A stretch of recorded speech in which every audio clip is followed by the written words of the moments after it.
Selamat datang di Pojok Santai. Sebelum Anda mendengarkan audiobook ini, kami menginformasikan bahwa channel ini adalah review audio dari buku yang ada di Indonesia. Untuk membaca keseluruhan buku ini, kami menyarankan membeli buku aslinya di toko buku kesayangan Anda, baik offline maupun online. Keberadaan channel ini dimaksudkan untuk membantu Anda mendapatkan pengetahuan dari buku-buku kesayangan Anda. Jangan lupa untuk subscribe, like, dan komen. Selamat datang di Pojok Santai, channel khusus yang membahas komik dan novel dengan cara asik. 3 pendekar wanita menemukan cara brilian untuk mengalahkan Suto Sinting alias pendekar mabuk. Cara apa yang dimaksud? Yuk langsung saja disimak video berikut ini.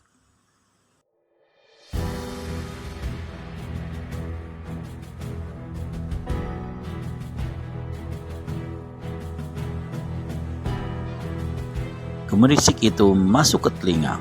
Pendekar mabuk ibarat musik penghantar duka. Gundukan tanah di depannya masih dipandangi dengan wajah duka. Gundukan tanah itu adalah kuburan bagi si pelayan setia gurunya. Suto memberi nama pada kayu patok kuburan itu dengan tulisan besar Sugiri. Di bawahnya ada tulisan kecil yang berbunyi, lahir tak diketahui, mati pun tak diketahui. Kalau saja aku tidak terbujuk oleh anggapan tentang dia saringi bom di Bukit Garinda, Paman Sugiri tak akan mati di sana. Kasihan Paman Sugiri, ia mati hanya untuk membela diriku yang tak berharga ini. Mudah-mudahan arwahnya diterima di sisi yang maha kuasa. Kata hati pendekar mabuk yang segera bergegas bangkit dari kesedihan. Ia tak berlarut-larut tenggelam dalam perasaan duka atas kematian Pujangga Keramat. Suto memakamkan jenazah Pujangga Keramat di Jurang Lindu, tak jauh dari pancuran air yang menjadi pintu masuk menuju persinggahan Si Gila Tuak. Sayang sekali, waktu itu Si Gila Tuak tak ada di tempat, sehingga Suto tak bisa melaporkan kematian Pujangga Keramat. Kemana arah perginya Si Gila Tuak, Suto tak tahu. Hanya ada satu kemungkinan dalam benak Suto, bahwa gurunya itu mungkin sedang bertandang ke Limbah Badai, tempat persinggahan bibi gurunya Suto yang dikenal dengan nama kondangnya Bidadari Jalang. Tiba-tiba pendekar mabuk jadi ingat dengan bibi gurunya. Ingatan itu berkait dengan pusaka cincin manik intan yang ditemukan oleh Betari Ayu. Cincin itu warisan terkubur dari Bidadari Jalang.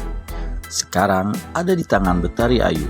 Sedangkan Betari Ayu menyimpan dendam kepada Bidadari Jalang.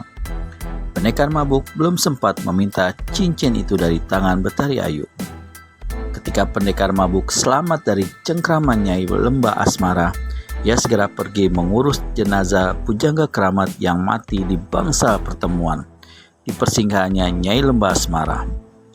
Pada waktu itu, Betari Ayu berkata kepada Suto, "Aku harus pergi, membalaskan sakit hatiku kepada seseorang. Jika kau mau ikut aku tak keberatan. Jika kau ingin mengurus mayat Pujangga Keramat yang tergeletak di sana, aku juga tidak melarang. Yang penting kau ketahui saat ini adalah saat yang baik untuk melampiaskan dendamku yang selama ini kupendam dalam hati." Suto masih dalam keadaan mabuk tuak waktu itu, sehingga ia tidak terlalu peduli dengan kepergian Betari Ayu. Ia segera bergegas mencari mayat Pujangga Keramat dan segera membawanya ke Jurang Lindu. Sekarang pendekar mabuk jadi ingat semua kata-kata Nyai Betari Ayu. Tak salah lagi dugaan Suto bahwa dendam yang akan dilampiaskan oleh Betari Ayu itu adalah dendamnya kepada Bidadari Jalang. Karena Bidadari Jalang dianggap telah merebut kekasih hati Betari Ayu.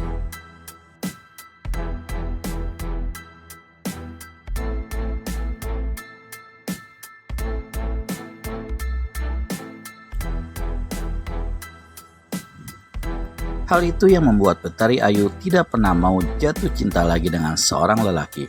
Namun kehadiran Suto sempat membuat Betari Ayu tergugah oleh cinta lagi, meski ia dapat memendamnya. Tentu saja Nyai Betari Ayu menganggap saat ini adalah saat yang tepat untuk melampiaskan dendamnya kepada seseorang. karena Betari Ayu memakai cincin manik intan. Jelas, cincin itulah yang akan dipakai untuk melawan Bidadari Jalang, yang namanya masuk dalam deretan kedua setelah si Gila Tuak sebagai nama-nama tokoh yang sukar ditumbangkan. Tanpa pusaka cincin dahsyat itu, Nyai Betari Ayu tak akan berani berhadapan dengan Bidadari Jalang. Celaka, Bibi Guru pasti akan hancur oleh pusakanya sendiri, pikir pendekar mabuk. Seharusnya waktu itu kurebut dulu cincin manik intan dari tangan Betari Ayu. Jika begini, sama saja aku membiarkan Bibi Guru terancam nyawanya. Betari Ayu tidak tahu bahwa Bibi Guru yang sekarang bukan orang sesat seperti dulu.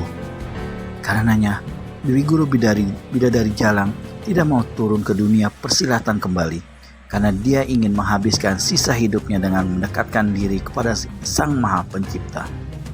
Suto Sinting sempat terlihat gelisah. Ia berjalan mondar-mandir di depan makam Pujangga Keramat. Hatinya kembali berkecamuk. Apa yang harus kulakukan jika begini? Merampas cincin itu dari tangan Nyai Betari Ayu, itu berarti aku harus bertarung dengan Nyai. Haruskah aku bertarung dengan orang yang selama ini bersikap baik padaku? Tapi jika hal itu tidak kulakukan, berarti aku ikut mendukung rencana Betari Ayu untuk membunuh Bibi Guru. Sekelebat bayangan melesat di atas pohon. Bayangan itu mendarat tepat di depan Suto hingga Suto terkesiap memandangnya. Hah? Nyai Betari? Gumam Suto dengan hati berdebar. Orang ini yang sedang dipikirkan oleh Suto, tapi orang ini pula yang tahu-tahu muncul dalam kenyataan di depan Suto. Kebetulan sekali Nyai datang kembali, kata Suto menatap perempuan cantik yang menyunggihkan senyum bersahaja. Aku mendengar gemuruh kegelisahanmu Suto, jadi aku kembali menemuimu, kata Nyai Betari Ayu yang berikat kepala dari tali sutra merah berbintik-bintik kuning keemasan. Nyai mendengar gemuruh kegelisahanku. Suto heran.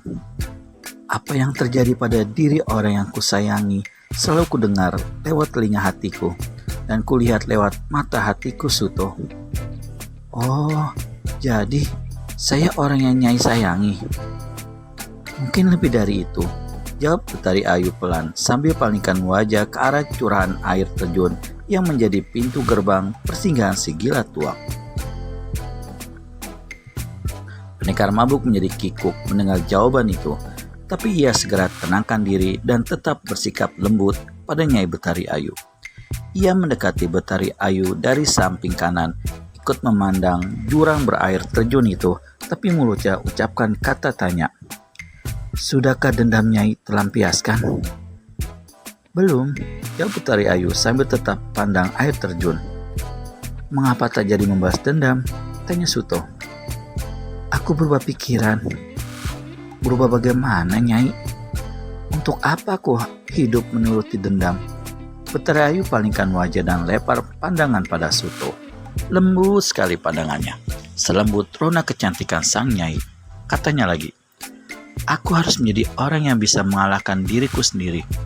Orang hebat adalah orang yang bisa melawan nafsunya sendiri. Kalau aku masih turuti dendamku kepada Bidadari Jalang, maka aku bukan sebagai orang hebat. Aku orang lemah yang tak mampu melawan nafsuku sendiri. Wah, saya menyukai kata-kata Nyai. Pendekar mabuk sunggingkan senyum yang sangat menawan. Nyai Betari Ayu pun tundukkan kepala karena merasa teduh hatinya mendapat senyuman seperti itu. Tapi kejap berikut ia kembali pandang Suto dan ucapkan kata, ada sesuatu yang lupa aku kembalikan padamu. Tentang apa itu Nyai?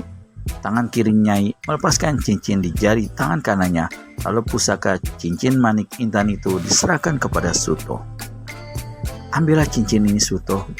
Pendekar mabuk tidak segera mengambil cincin itu, tapi matanya menatap lama pada cincin dan wajah Betari Ayu yang polos dan lugu itu. Mengapa Nyai kembalikan cincin itu kepadaku? Bukankah Nyai tahu kehebatan pusaka cincin manik intan itu? Iya, tapi ini bukan milikku. Tapi Nyai yang mengambilnya dari dasar telaga. Benar, karena ada dua alasan. Pertama, aku takut cincin ini jatuh ke tangan Datuk Maragadai atau pemuda tampan yang mengaku punya gelar manusia Sontoloyo itu. Kedua, karena waktu itu aku membutuhkan cincin ini untuk melawan Nyai Lembah Asmara. Tanpa bekal pusaka dahsyat ini, aku belum tahu bisa menyerang Bukit Garinda dan dengan tujuan membebaskanmu dari cengkamaran Nyai Lembah Asmara. Jujur saja kukatakan kepadamu Suto, aku tak rela kau tanamkan benih kependekaranmu, benih darah kesatriamu ke dalam kandungan Nyai Lembah Asmara. Aku tak ingin kau punya keturunan sesat Suto.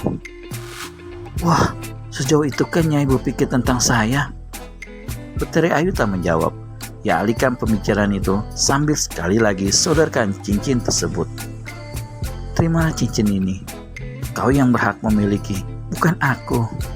Karena kaulah yang punya tugas mengambil 2 pusaka di dasar telaga tersebut, yaitu pusaka tuak setan dan pusaka cincin manik intan ini. Mengapa Nyai tidak memilikinya saja atau membawanya lari? Apa gerangan? Jawabannya akan diberikan Nyai Betari Ayu. Temukan jawabannya di video selanjutnya hanya di channel Pojok Santai. Segera subscribe dan tekan tombol lonceng untuk mendapat notifikasi video terbaru dari kami. Terima kasih dan sampai bertemu kembali.